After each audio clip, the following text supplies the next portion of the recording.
Namaste. Thanks to Sangam Talks for giving me this opportunity to present the works of Pandit Kota Venkatachalam. This is the second talk in the series. In the first talk, I had talked briefly about the biography of the author, and I had gone on to provide some details about his Purva Paksha, meaning to understand the motivation. Why did he think it was necessary to reconstruct Indic chronology? And I am presenting the works of Pandit Kota Venkatachalam. Now, for you from the title, you can see that he was a 20th century Shankaracharya of the Sringeri Parampara. Over his lifetime, he has been conferred many titles, and I would like to highlight one of them. He was conferred a title called Bharata Charitra Bhaskara, meaning the rising sun of Indian history. And based on that title, we have this picture over here. And in the picture, you can see in the background is the map of India, which is Bharata. And then each ray of that rising sun has a date that he was actually able to re-establish as valid and correct. And so that is the picture of the rising sun. And you can see Bharat in the background. So I think this was an appropriate picture to represent the title Bharata Charitra Bhaskara. I would like to draw your attention to the quote at the bottom of the screen. This is written by Dr. Vepa Khosla. Dr. Khosla is an Indologist that I have very high respect for. And in his book, The Origins of Astronomy, the Calendar, and Time, written in 2011, he wrote this as a tribute to Pandit Kota Venkatachalam. I will read it for you. It says, no history of India would be complete if it does not include the work of Kota Venkatachalam. This great historian of the modern era remains largely unknown in his own native land, despite a record of research and publications that would place him in the category of Will Durant and Arnold Toynbee.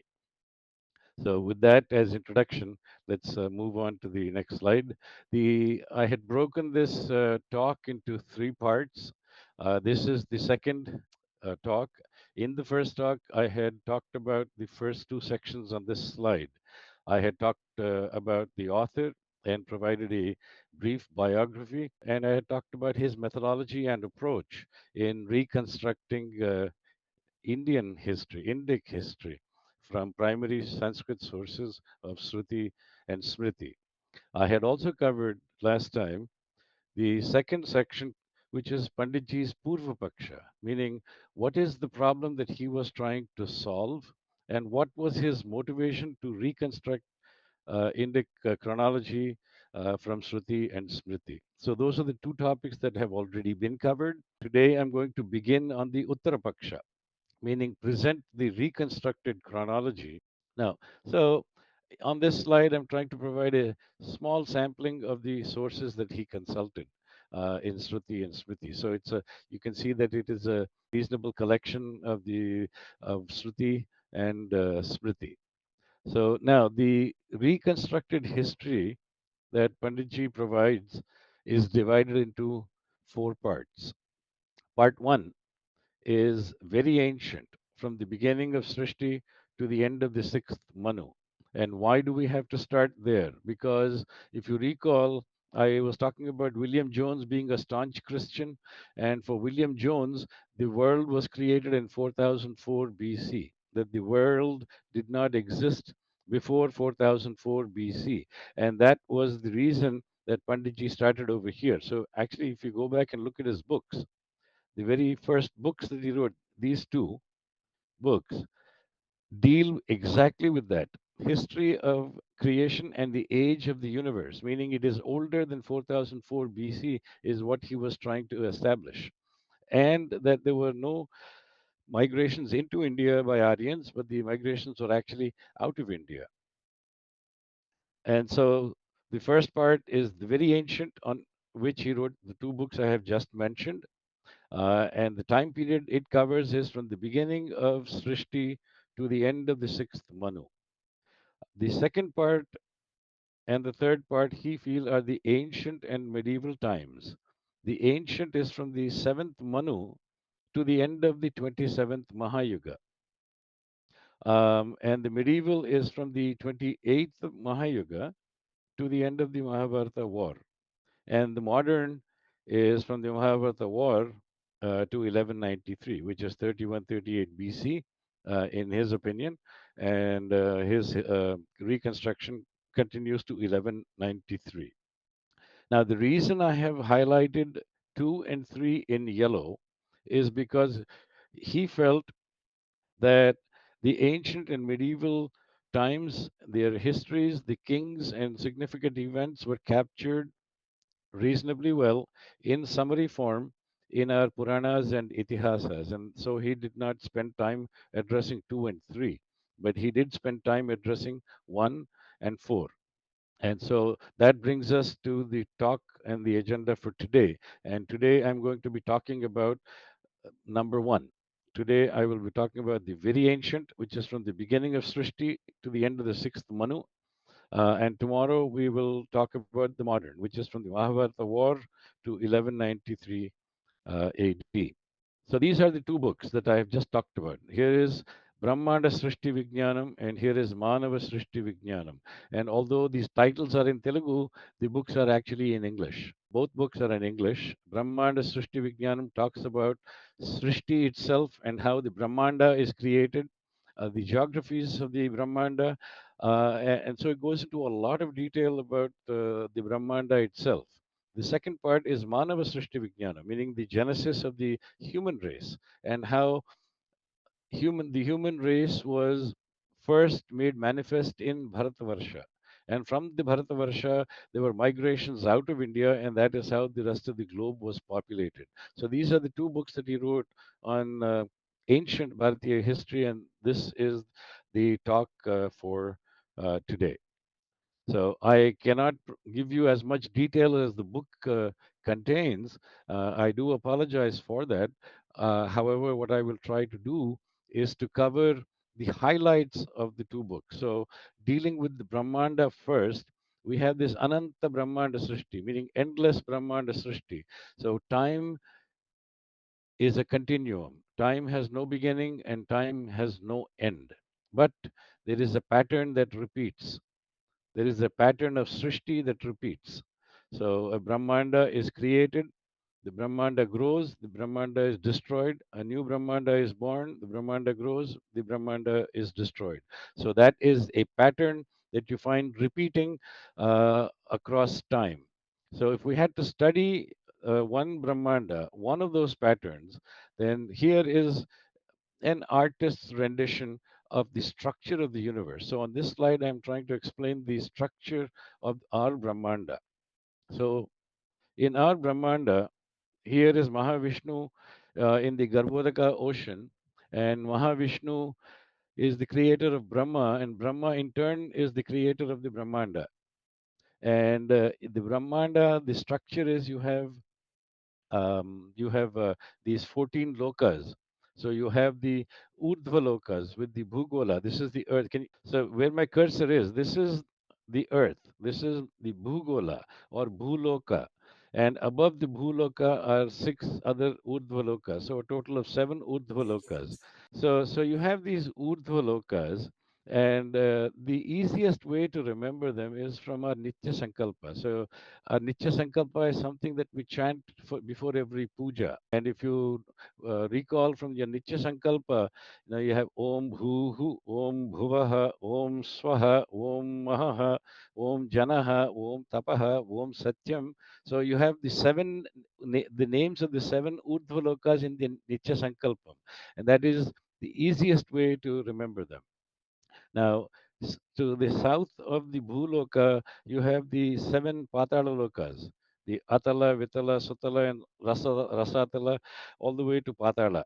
So these are the seven Patala lokas, and these 14 lokas comprise the structure of the universe. Now, what you also find is that Mount Meru, that we talk about the Meru Parvat. The Meru Parvat is actually an imaginary vertical axis, a vertical line that goes through all 14 lokas. That is the Meru Parvat itself. Now, the Mahasankalpam, which is not used frequently. It is used on very special occasions. The Mahasankalpam actually describes the structure of the universe. And so that is too much detail for me to cover today, but I just want to provide the reference that the Mahasankalpam is chanted on very special occasions, and the Mahasankalpam actually describes the structure of the Brahmanda itself. Now, the Nitya Sankalpam, Nitya means forever. Now, the Nitya Sankalpam is something that you have to perform on a daily basis. And the reason is because the Nitya Sankalpam is counting the age of the universe from Srishti. So every day you're incrementing by 1 day. So with the Nitya Sankalpam, you know the age of the universe. So with given that this is the structure of the Brahmanda, I would like to introduce another topic which is called the Jyotish Chakra. What is the Jyotish Chakra? The Jyotish Chakra is the timekeeper in the Brahmanda. And where is it? It exists in the Bhuvarloka on the Z axis. So here is Bhuloka. Above the Bhuloka, you have the Bhuvarloka. So the Bhuvarloka is where the stellar and planetary systems reside. So now, so these are in the Bhuvarloka, and that is why they're visible to us on the Bhuloka. Now, these planetary systems and stellar systems start in the Mesha Rasi, meaning Ashwini Nakshatra, on Chaitra Sukla Pajami. That is the beginning of Srishti. So, at the beginning of Srishti, you will find that all of these are stationary. The stellar and planetary systems are stationary, and they are all in the Mesha Rasi. Specifically, they are in the Ashwini Nakshatra, and the day is Sunday, Chaitra Sukla Pajami. And this is reset after every pralaya. Now, so let me go over these concepts. In this diagram over here on the top right, what I try to show are the 12 zodiac signs, which are the Rashis. So these now in 360 degrees, we fit these 12 Rashis so that each Rashi occupies about 30 degrees. And so 30 times 12 is 360. So these are the 12 Rashis. Now, the bottom right, I try to show the 27 nakshatras that we have, all arranged in 360 degrees. So 360 divided by 27 gives you about 13 degrees and 30 minutes. So if you look at the relationship between a Rashi and a Nakshatra, you will find that one Rashi contains slightly more than two Nakshatras. So 30 degrees for a Rashi versus 13.3, 13.5 for a Nakshatra. So you have slightly more than two Nakshatras in every Rashi. So therefore, the Mesha Rashi contains more than two nakshatras, and Ashwini is one of them. So, therefore, the stellar and planetary systems actually start in the Mesha Rashi, the Ashwini nakshatra, on this particular date, and that is the beginning of Srishti. And these are reset after every pralaya. A Yoga Pralaya, the Jal Pralaya, and the Maha Pralaya. So there are three types of pralayas that we will see on the next slide. But after every pralaya, when Srishti begins again or resumes again, the stellar and planetary systems will start again in the Mesha Rasi, Ashwini Nakshatra on Sunday, Chaitra Sukla Pajami. So we just covered the structure of the Brahmanda briefly.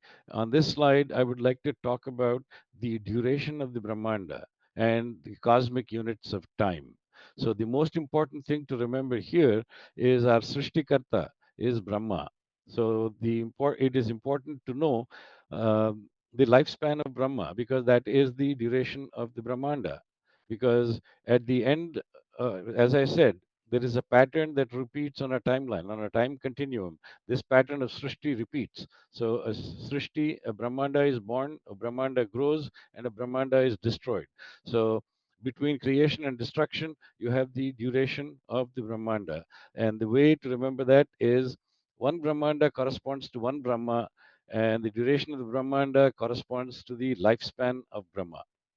So it is important to understand what the lifespan of that Brahma is. So Brahma, if you can see this diagram, I'm pointing at the top line, the top horizontal line. This top horizontal line represents the lifespan of Brahma. And Brahma lives 100 years on his time scale. 100 years on his time scale, not on a human time scale. So I think this is important for us to understand. So Brahma has months of 30 days on his time scale, and 12 months in a year, again on his time scale. So we are interested in 1 day of Brahma. 1 day of Brahma is called a kalpa. So here, a kalpa means, in our language, it means half a day. Because when we say 1 day, we mean daytime plus nighttime. So daytime plus nighttime is equal to 1 day for us, and so this is important to understand. So in the correct terminology is Udaya Kalpa. Udaya Kalpa is daytime. Kshaya Kalpa is nighttime. So the one Udaya Kalpa plus Kshaya Kalpa is called 1 day of Brahma, which the correct term for that is Ahoratri. One Ahoratri of Brahma is one Udaya Kalpa plus one Kshaya Kalpa. And so, if you look at the duration now, I will draw your attention back to our Nitya Sankalpam. Because in our Nitya Sankalpam, we briefly recounted the names of the um, Urdhvalokas, Om Bhuhu, Om Bhuvaha. Now, beyond that, it also tells us where we are on the timeline from the beginning of Srishti. Remember, I told you that Nitya Sankalpam remembers the age of the Brahmanda. What the Brahmanda says is Shri महाविष्णोराज्ञया प्रवर्तमानस्य अद्युब्राह्मणः द्वितीयपरार्धे श्वेतवराहकल्पे वैवस्वतमन्वन्तरे अष्टाविंशतितमे कलियुगे प्रथमे पादे. So if you remember that Nitya Sankalpa, we are talking about Dvitiya Parardha. What is a Parardha? Parardha is 50 years of Brahma.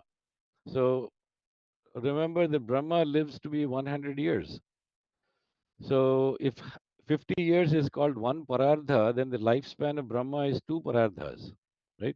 So on this line, this half of 50 years is one parardha, and this is the second parardha. So 50 plus 50 is equal to 100.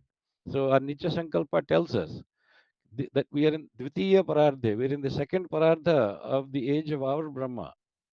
So we're over here. Now in the Dvitiya Parardha, where are we? We are in Svedavaraha Kalpa. Kalpa is a day.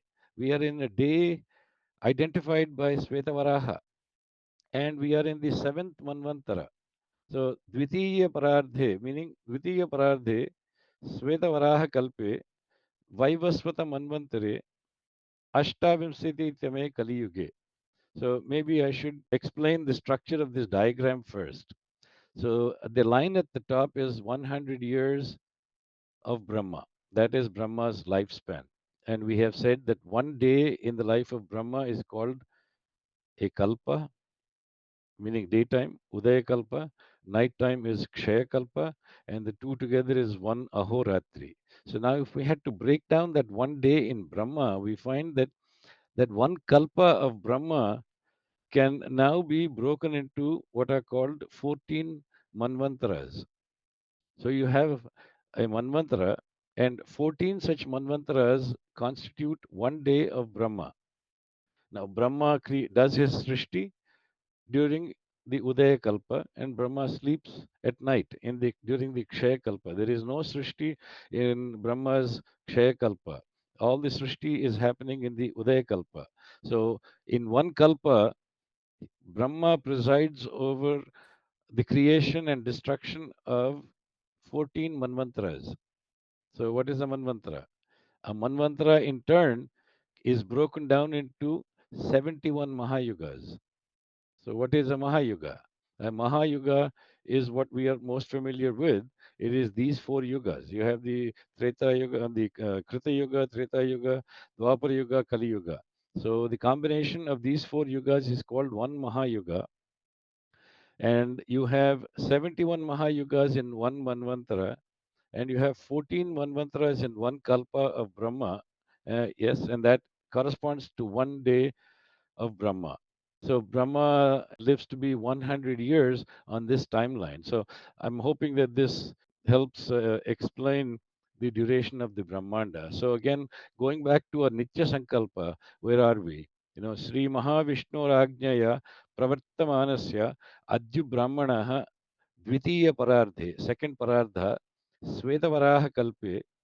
So we are in the Svetavaraha Kalpa, and in that we are in the Manvantara that is presided over by Vaivasvata. So each Manvantara has a different Manu. The Manu for our Manvantara is Vaivasvata.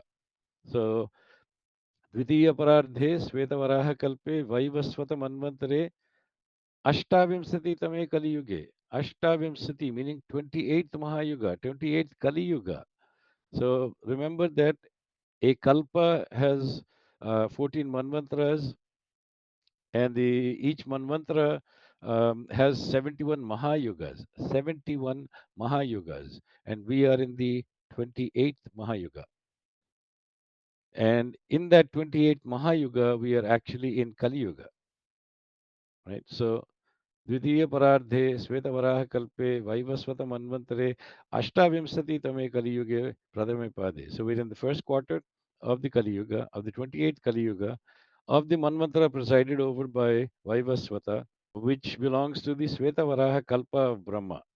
And we are in his 51st year, Dviti in the second Parardha. So I have some facts over here of interest. Now, although the book was published in 1949, Panditji in 1944 actually calculated the duration of the Brahmanda, and he came up with this number, that in 1944, his conclusion was that the age of the Brahmanda was 195 crore years. So anyhow, some other facts over here is that our next Vyasa is a title, it is not a name. Krishna Dvaipayana is the Vyasa in our Mahayuga. In the next Mahayuga, the next Vyasa will be Aswadhama. The next Brahma will be Hanuman. The lifetime of Brahma, this entire lifetime of 100 years on Brahma's time scale, is one kalpa of Vishnu. Just one day of Vishnu is Brahma's lifespan. And then a new Brahma is born, and Brahmanda Srishti continues. And Vishnu's lifespan, according to that time scale, is 100 crore years. So on this chart, I have extracted this from Panditji's book, and this shows the table on the left shows the kalpas of Brahma. So in this table, on the left hand side, we have all the Sukla Paksha kalpas. And on the right side, we have the Krishna Paksha kalpas. And I've highlighted in red that we are in the Sveta Varaha kalpa. So the Sukla Paksha is 15 days, and the Krishna Paksha is 15 days. So this is 1 month of Brahma. 1 month of Brahma. And for each day, each kalpa has a name.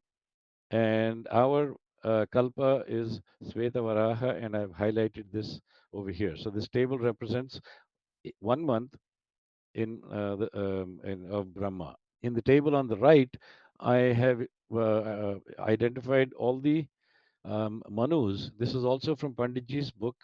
There are 14 Manus because we have 14 Manvantaras in one Kalpa.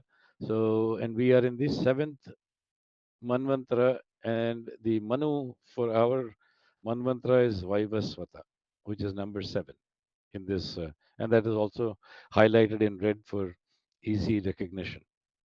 Now, the quotation at the bottom, it's important to remember Bhaskaracharya, a great astronomer, also in his book called Siddhanta Shiromani, talks about the age of the universe. And he says, from the beginning of Srishti, so from the beginning of Srishti, so many time, this thing, 26 Manus, 7 Mahayugas have passed. And in the 28th Mahayuga, the Krita, Treta, Dwapara have elapsed. And in this Kali Yuga, 3,179 years elapsed to the end of Vikrama Saka. So the era of Vikrama Samvat, ends 3,179 years after the beginning of Kali Yuga. So this is an introduction to tomorrow's talk, which is going to be a detailed account of how we reconstruct chronology from the Mahabharata war to 1193. So with that, I would like to draw your attention to more information from Panditji's book. And in his book, he says that while he was doing his research, he found a great number system that was in use from the time of the Rig Veda, And the highlights of this is number one, it is the decimal number system. There is a concept of zero. It uses positional notation. And if you look at these, you have, so this table shows the representation of the number, meaning one followed by zeros. So one followed by zero zeros is the number one. One followed by 10 is the number 10. One followed by two zeros is 100,000 and so on. You get to 1 lakh, 10 lakhs, koti, dasakoti, satakoti. I'm sure you have heard these terms before. So these are named numbers. These are named numbers for koti, for example, is one followed by seven zeros, which is 10 million. So that's 1 crore, 100 lakhs. Then you have Dasakoti, Satakoti, and you have bigger numbers, Kharva, Mahakharva, Padma, Mahapadma, and so on. And Panditji says that the largest named number that he was able to find is one followed by 62 zeros. 62 zeros. And that number was called a Maha Ogha. What this means is that large numbers are very easily represented in the Bharatiya number system, and these are used for time measurement because our time scales are so large. We were just talking about the lifespan of Brahma. So, to represent the lifespan of Brahma, you need very large named numbers, and we have that. They're also used in astronomy for calculating distances, interstellar distances, interplanetary distances. Indians were pioneers in astronomy, and this was not possible without a very evolved and an elegant number system.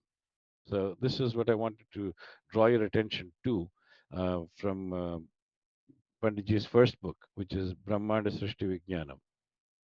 Now, we talked about interstellar distances. The units of distance in our texts are called yojana. Well, we have other units also, but the most predominant is the one called yojana. So I wanted to highlight that on this slide. So from the Jyotish Siddhanta, and the Jyotish Siddhanta identifies distances which are used to measure small amounts, which are distances on the earth. And this is principally used in the Srimad Ramayana. So I've highlighted in red a small yojana and a big yojana. So there were two forms of yojana. A small yojana was almost 5 miles. 4 and 11/12 of an English mile is one small yojana.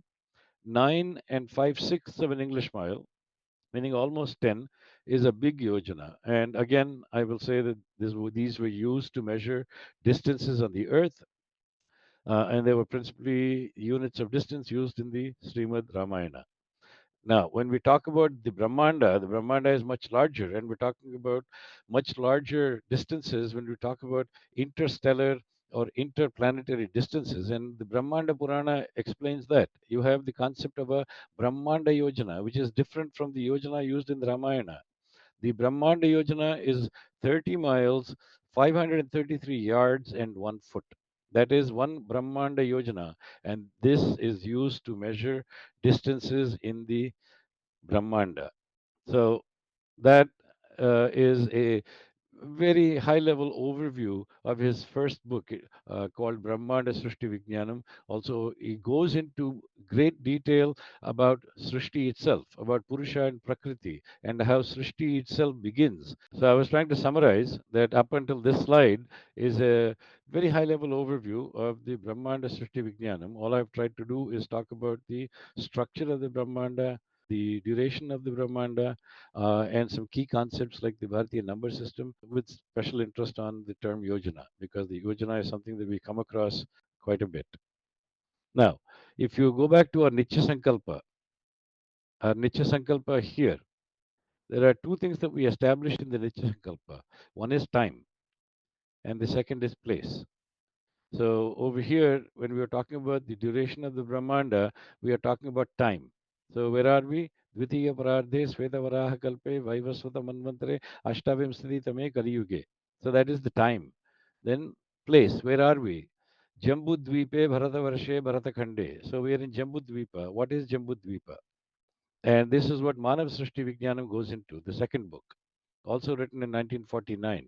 That's over 70 years old. Manav Srishti Vijnanam defines Jambudvipa and says, here is a map that Panditji drew to represent Jambudvipa. This is the top view of the Bhuloka, and over in the center of this, you see the number 10 is the North Pole. So this is the top view, and the circumference that you see over here is the equator. So this is the equator. So if you look at the structure of the Bhuloka from the top, you will find that over here, number one represents Bharatavarsha.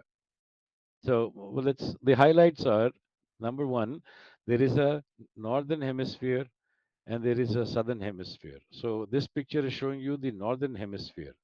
See, the northern hemisphere is where all the landmass was. The southern hemisphere is all water. Everything is submerged.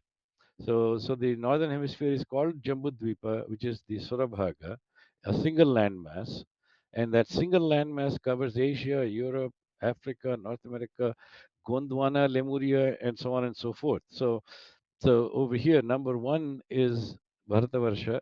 Number one over here is Gondwana in green, and this is Lemuria. This is submerged today. Today we see the Arabian Sea over here, and we see the Bay of Bengal over here. But in very ancient times, when water levels were different, this land was exposed, and you have the landmass of Gondwana, Lemuria, and Bharatavarsha, and that is Jambudvipa. And it stretched geographically, if you look at longitudes, meridians, if you look at longitudes, it stretched from 50 degrees west to 50 degrees east of Lankapuri. Why Lankapuri? Now, where is Lankapuri? Okay, Lankapuri is over here at the bottom, right here, almost at the equator, is Lankapuri. Why is Lankapuri important? Because in ancient times, the prime meridian, which is 0 degrees longitude, passed through Hastinapur, Ujjain, Kanyakumari, and Lankapuri. So all these were in on the same meridian. These are vertically on the same meridian. Hastinapur, Ujjain, Kanyakumari, Lankapuri. And Lankapuri is at the equator. At the equator. It is not the Sri Lanka that we know today. People believe that Sri Lanka is the Lanka of Ramayana. It is not true. The Lanka of Ramayana is on the prime meridian, which is at the equator. And Kanyakumari is on that meridian. Ujjain is on that meridian. Hastinapur is on that meridian. And if you recall from Valmiki's Ramayana, that Hanuman traveled south from Mahendragiri, not east. Mahendragiri is Kanyakumari. And from Kanyakumari, Hanuman traveled 100 yojanas south, not east. So from Kanyakumari, Sri Lanka is to the east.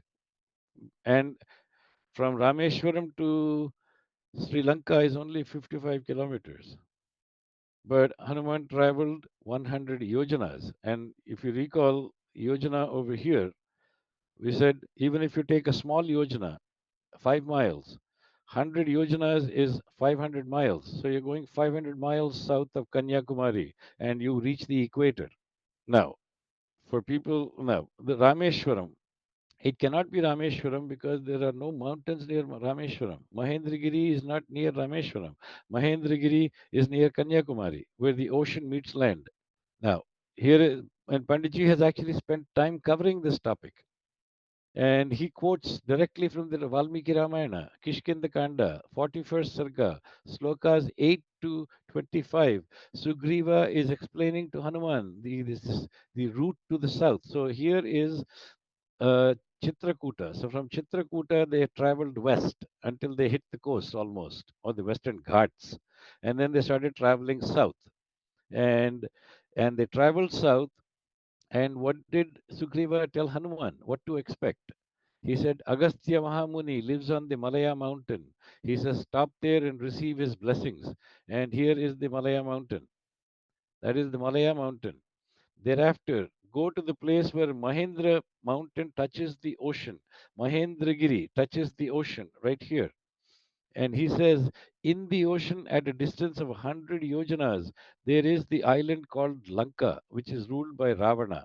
So traveling south 100 yojanas from Kanyakumari is the Lanka of Ramayana. So, and then he says, when you reach Lanka with great care, search for Sita in that place. So, one yojana is about 5 miles. So, 100 yojanas accurately represented is 492 miles. Now, the latitude of Kanyakumari is 8 degrees north. So, Kanyakumari here is 8 degrees north. So, here is how we can identify it. 500 miles south of Kanyakumari would be 1 degree north, which is Lanka, which is almost on the equator. Now, we corroborate this from the Mahabharata. There is a commentary by Nilakantha in Bhishma Parva in the 6th Adhyaya, and that says the meridian that passes through Lanka, this is the Mahabharata. The Mahabharata says the meridian that passes through Lanka passes through Kanyakumari and Ujjain. So Sri Lanka cannot be the Lanka of Ramayana. Then the out of India theory. Now that we've understood where Jambudvipa is, let's look at the out of India theory in some detail. So the ancient Bharatavarsha. So Swayambhuva Manu was made manifest by Brahma, and in turn, the Shruti was manifest in the area called Brahmavarta. What is Brahmavarta and where is it? Brahmavarta is the land between Saraswati and Drishadvati. So if you look at Saraswati, I've shown Saraswati over here in brown. So this brown color is the river Saraswati, and that apparently was 4,500 miles long. And in those days, it would pass through, to and through all this land and touch Africa. It would flow into Africa. Drishadvati is the river in blue that I have put over here. This is Drishadvati. So the land between Drishadvati and Saraswati is called Brahmavarta, and that is where Shruti became manifest. It is also called Bharatam, Bharatdesha, Bharatavarsha. There are a number of names, and so of course I won't get into these details. But then there were migrations. So when Bharatavarsha was fully populated and the population started increasing, migration started within India itself. So, so from Brahmavarta, there were migrations to Brahmarishi Desa, to Aryavarta, to Madhya Desa, Yagniya Desa. These are all different geographies inside India itself. And then over time, what you found was there were Kshatriya kings that had stopped observing Vedic rituals. And so these people were excommunicated. They were driven out from society. They were driven to the northwestern frontiers of Bharatavarsha, which is near Afghanistan, near the Afghanistan border that we know today. So Bharatavarsha had Kiratas to the east and Yavanas to the west. So please remember the term Yavana. We will come back to it tomorrow also. So Panditji says that this is Bharatavarsha and this is how population grew in Bharatavarsha. And as population grew, that there were migrations within Bharatavarsha itself. And over time, you had these people, Kshatriya kings, who stopped observing Vedic rituals, and these people were excommunicated and were forced into the northwestern border of Bharatavarsha. Now, the term Dasyu is important because Rigveda calls them Dasyus. And we'll see that again on the next slide. But Dasyus migrated out of India. There were three major migrations out of Bharat since ancient times. The first migration was directly to the east, which went to China and Japan. The second migration was northwest towards Greece, Rome, all the way to Europe and Scandinavia. The third migration was directly west, which is Persia, Egypt, Africa, Assyria. And this directly rebuts the Aryan invasion theory. All this is detailed in his book, Aryula Dhruvanivasa Khandanamu, which is a criticism of Pandit Lokmanya Tilak's book, The Arctic Home of the Aryans. Panditji also says that there were massive migrations after the Mahabharata war. And he said that this cycle repeats after every pralaya. Now, the migrations out of India. So the term Dasyu appears in the Rig Veda itself, and the term Dasyu means Kshatriya kings who stopped observing Vedic rituals. They are called Dasyus.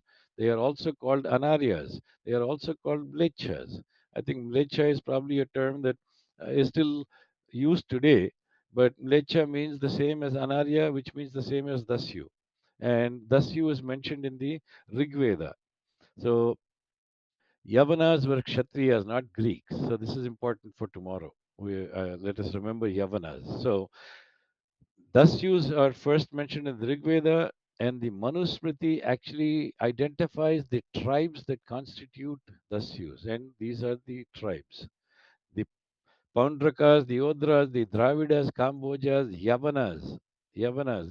This is in Manusmriti. Yavanas, Sakas, Paradas, and so on.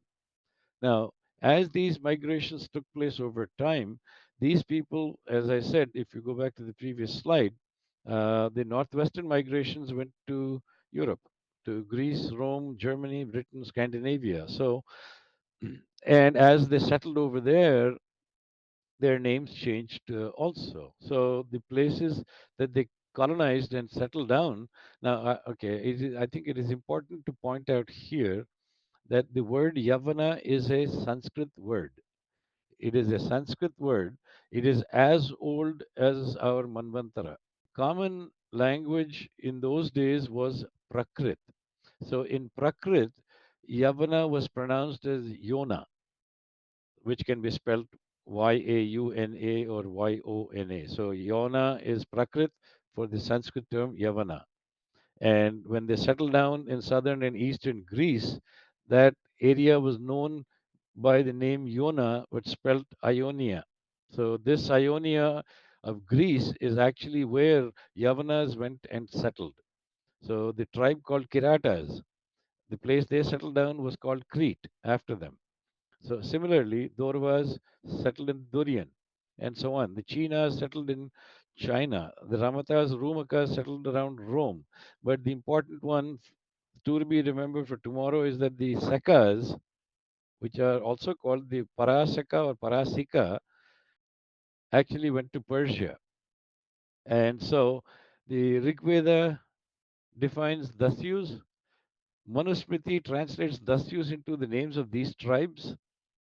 The Harivamsa Purana and the Mahabharata goes into details about these because the Yavanas fought on the side of the Kauravas in the Mahabharata war.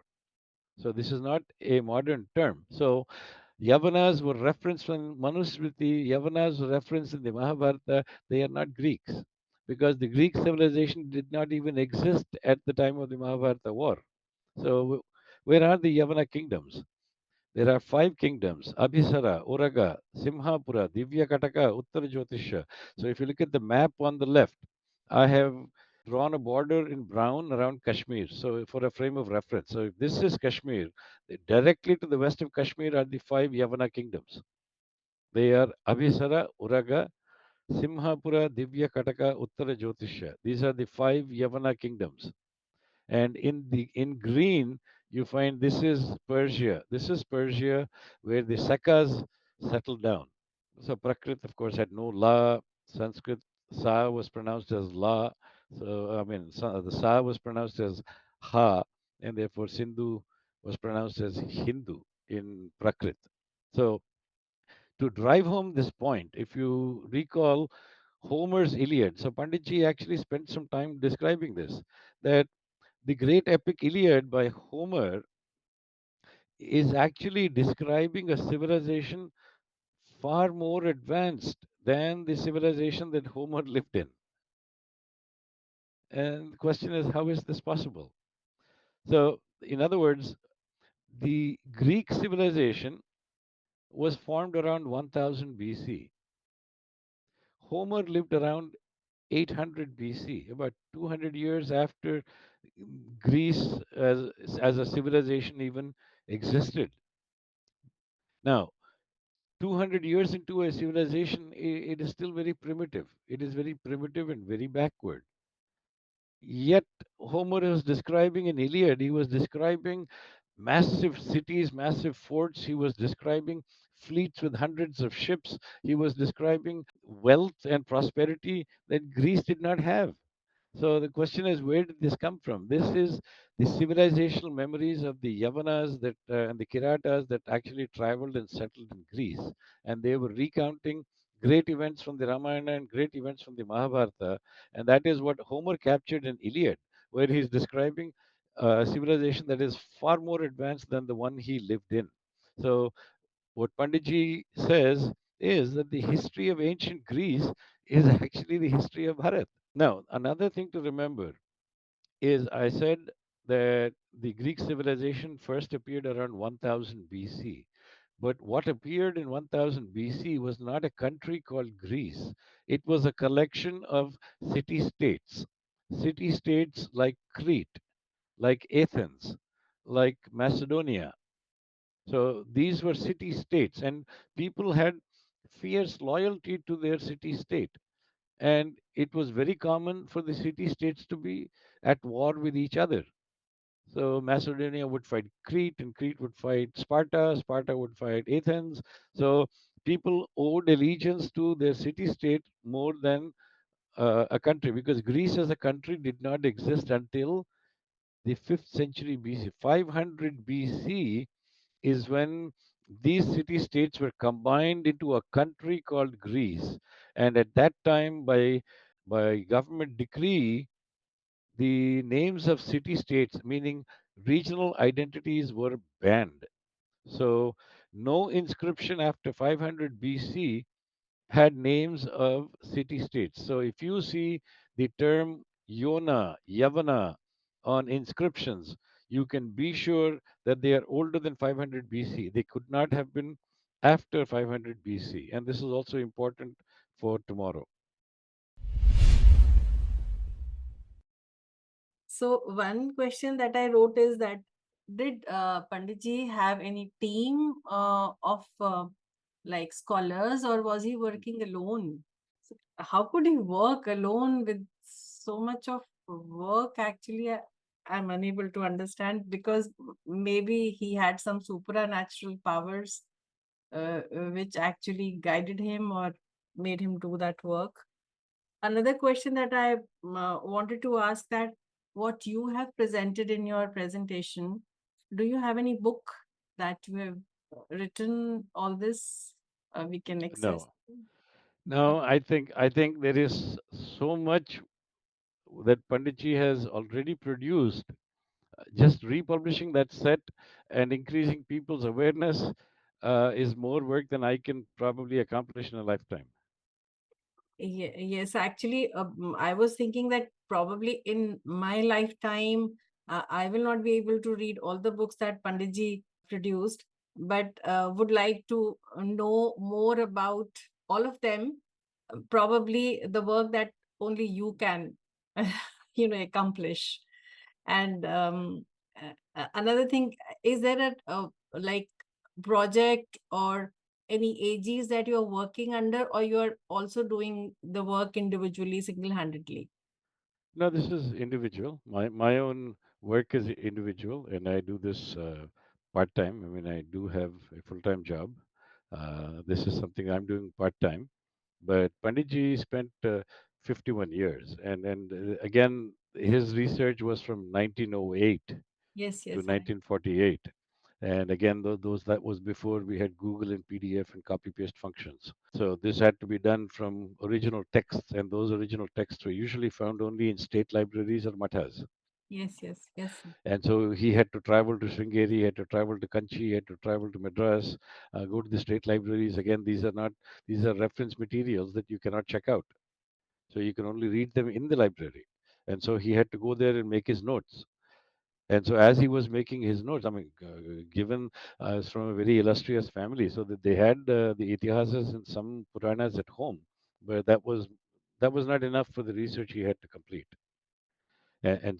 For example, in fact, I think I showed one slide where I showed some examples of the sources he has consulted. Let me go back to that slide and display that for a second. So these are just some of the sources he has consulted. For example, I even talked about his books. Yes, sir, I saw that.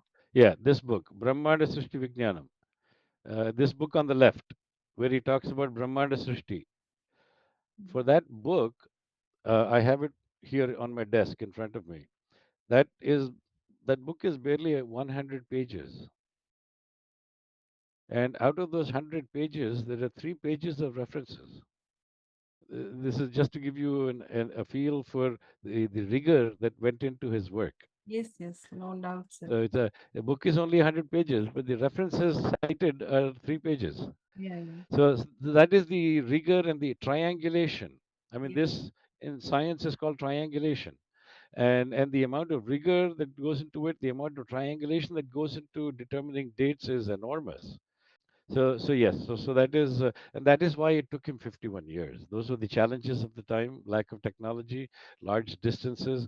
I think that and the triangulation that had to be accomplished is what took him 51 years. Sir, another thing is that you talked about that that present Sri Lanka is not the Lanka of the Ramayana. So Correct. the bridge that we are talking about, is it the same bridge or No, it's no? no, it is not.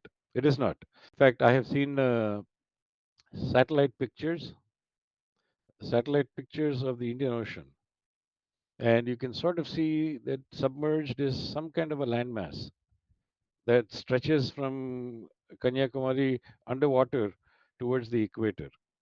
So basically, Lanka is south of the Maldives. So if you look at Lakshadweep and the Maldives, archipelagos, Lanka is south of their archipelago and it is almost on the equator. Okay. So, sir, yet another question is that when you're talking about migration out of India, so how could people travel so long distances in those times when vehicles were also not available? Well, they were Kshatriya kings, and Kshatriya kings had their own armies. So the reason that they had to migrate was because they were excommunicated. And the reason they were excommunicated is because they stopped observing Vedic rituals. So, except for that one problem that they stopped observing Vedic rituals, they went, they took their knowledge with them, they took their science, they took the arts, they took their music, they took their festivals with them, and then they settled down. So, they didn't go all the way to Ionia. They probably stopped along the way and had camps and they sort of settled. So, meaning there were migrations even to Africa, to Egypt. So, in the ancient times, the ancient Egyptian civilizations was actually derived from Bharatavarsha. So when you talk about, if you look at the Greek pantheon and the Hindu pantheon, you find a one-to-one correspondence of the gods. That did not happen by accident. It was people who took their civilizational memory with them.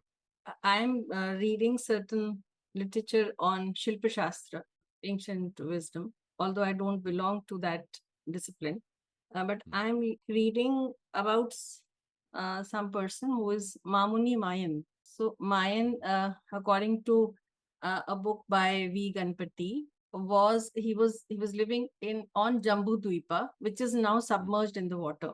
Is it Jambudvipa is no. Jambudvipa is not submerged. sorry, Kumari Mm. continent he's talking about. That is Mm. and he was born there, and along with him also, like there was a deluge, and many of the ancient texts about written by him. He was a polymath and a great person.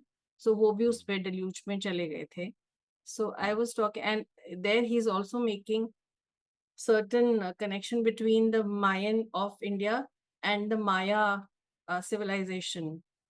Mhm. So, Mhm. what is your take on that, sir? I think generally speaking, Panditji makes references to some of these topics, and he also talks about Yavana's migration to Central America and South America. So it's not a coincidence.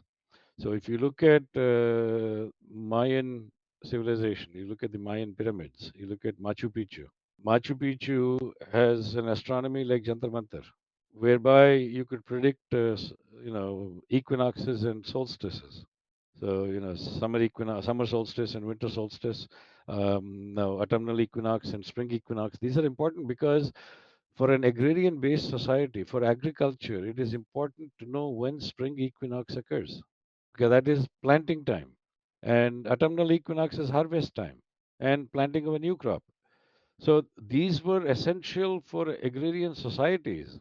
And it was only some advanced civilizations that actually that were evolved in astronomy and sciences that they could actually predict this. In fact, if you go to South India, you will see these temples and these large gopurams. In those gopurams, you find in the center are a series of vertical windows. Have you noticed that there are cutouts, there are windows, and it is only on equinox that the sun goes through those windows in a vertical line. Yeah, yeah, yeah. So the day the sun shines through those vertical windows is equinox. And so if you look at the Jantar Mantar has so many instruments that help you calculate not only equinox and solstice, but so many other things. So that knowledge you find even in Machu Picchu. So it is not by accident. I mean, unless there were migrations and somebody took the science with them, how did it? How is it that their science is so strikingly similar to Indian science?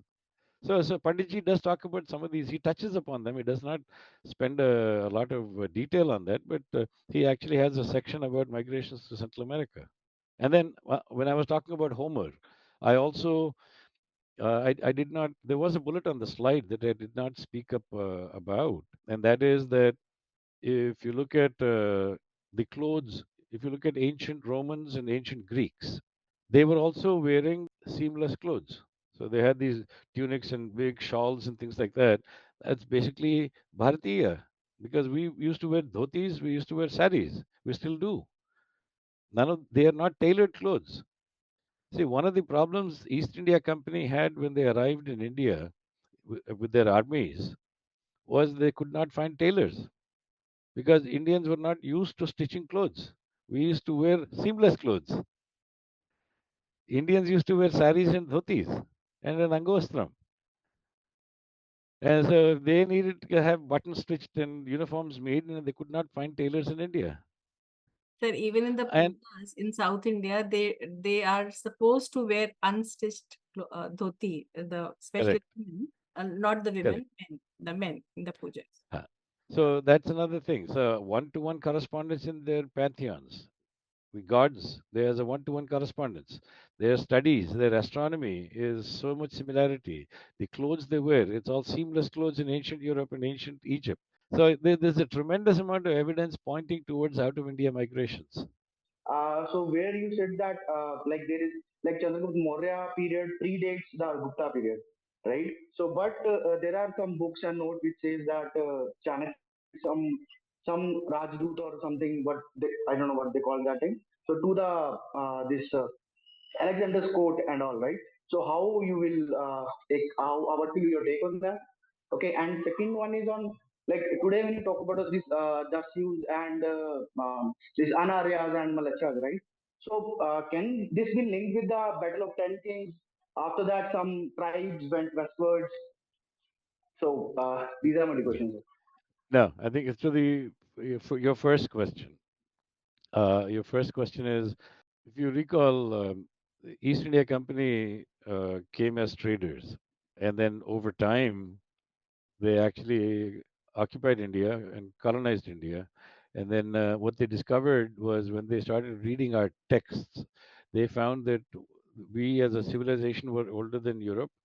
They found that we were intellectually far more evolved than Europe. And they were mortified at the prospect that they had descended from us.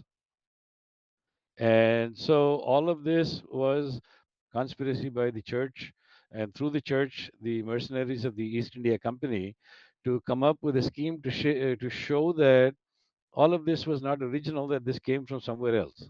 And that was the need to invent Aryans and the Aryan invasion theory. So they said, okay, there was somebody older and some language more superior than Sanskrit, and Sanskrit evolved from it, is what they claim. So part of that, yes, Now, while this was going on in 1835, Thomas Babington Macaulay dismantled our education system and replaced it with their English education system.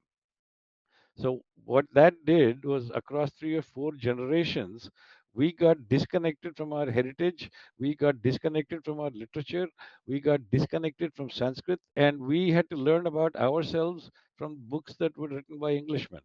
And so when those 1835, it's almost 2035, so it's been 200 years.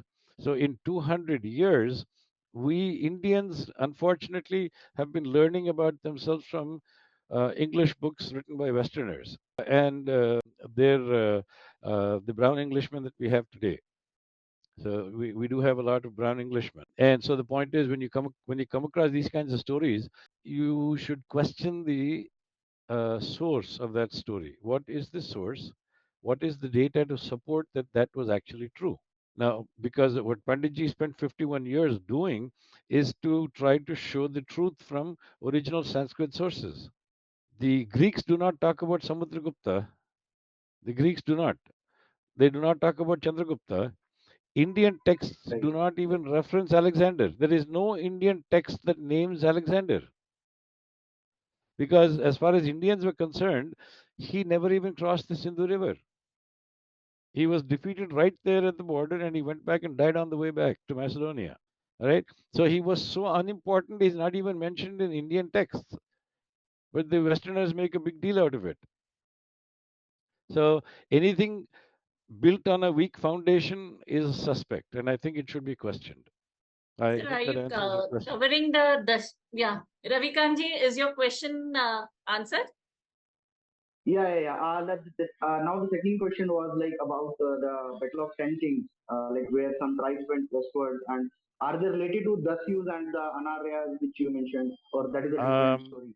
no, again, you have to go back to the underlying data. What is the source of that data? So if somebody makes an assertion, you have to understand the basis for the assertion. So migrations have happened right from ancient times. For example, one topic I didn't cover is if you look at Ayodhya.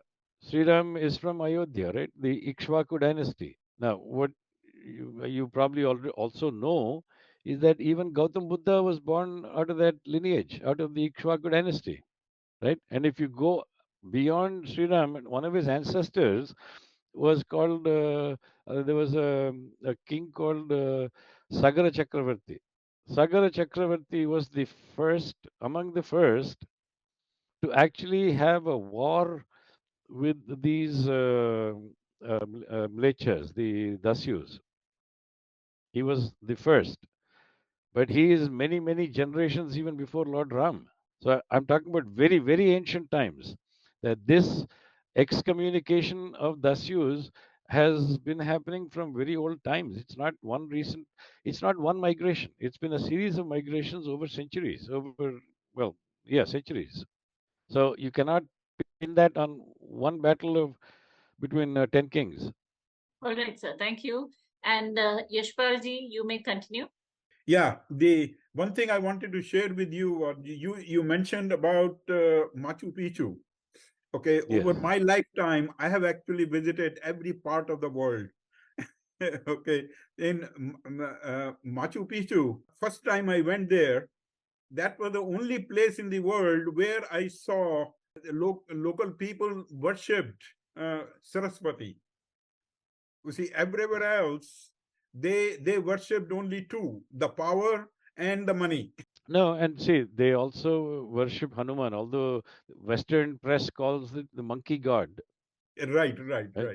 Right. So you find Hanuman is worshipped in Central America and South America. In Argentina, there is a town called Hastinapur, and in Hastinapur there is a temple dedicated to each of the five Pandava brothers. So no, Okay. there is a tremendous amount of Indian influence in South America if you actually look for it. I mean, this is not because what the Europeans did was Yeah. they genocided about 96 million people in North and South America.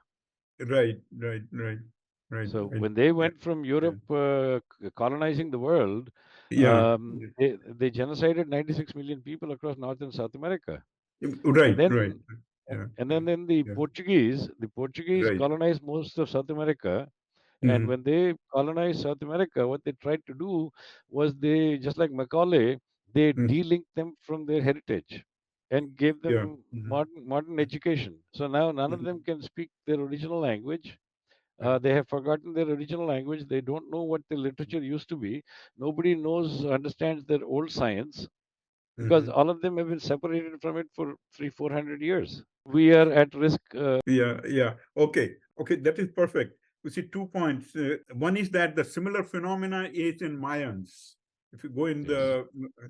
okay, Mexico. I mean, first time I went there was about 20 years back, and I was amazed that all the design of the temples, all the things which you mentioned about, Machu Picchu, okay, you see in Mayans also. So you said there are a lot of people now saying that agreeing with, I think they must have accessed Pandit Kota Venkatachalamji's works only. At least one of them to say that it was actually a out of India migration and not into India. But then does Panditji agree with this theory that initially from Africa they came to India and then from India to outside, or no, it started from India, according to Panditji? Yes. Yes. If you go back to our Sanskrit sources, there is no evidence of migrations into India. All our Sanskrit sources, whether it is the Harivamsa Purana, Vishnu Purana, or Mahabharata, or Ramayana, there is no evidence of invasions into India. It's all out of India. No, it may not be invasion, but not even a migration from Not Africa. even a migration. No, because it would have been mentioned somewhere. So these are all theories that people have the see when you make scientific assertions, the weakest scientific assertion would be a hypothesis, and slightly stronger would be a theory. Stronger than that is a law. So you have Darwin's theory of evolution. The problem is nobody has been able to disprove it, so it still hangs around. Although he can't prove it and we can't disprove it. But you repeat that so many times over the years and over the centuries that people start believing it. Whereas there are Avogadro's law, which says 1 mole of a gas has so many molecules. That's a law. So some of those are mathematically provable. So the point is, when somebody makes an assertion, is that a theory or is that a hypothesis, or can he prove that? So I mean, I can also come up with a theory, but coming up with a theory does not make it true. The point is that people have see the thing is the West does not want to concede that India was far more intellectually evolved than it in 1700s, and so they had to invent this, and then they have to come up with the theory that there was somebody more intelligent than the Indian civilization, and that astronomy and science India learned from the Greeks. That is why I told you to remember the terms Yavanas, because we will run into that tomorrow. See, when you make a statement like knowledge traveled from the west to the east, meaning from Greece to India, it is not questioned. People accept it as truth. The moment you say knowledge traveled from east to the west, you suddenly get challenged. You suddenly get challenged, and then what happens is the the burden of proof is much higher. The standards for evidence get much higher. In the first case, there's no data or proof required. It's assumed to be true. In the second case, so the point is somebody has been working on that narrative for hundreds of years. But when you come up with the data and the truth to counter that, they've already built such a large edifice based on a whole host of lies. It becomes very hard to disprove it. All right, thank you, sir.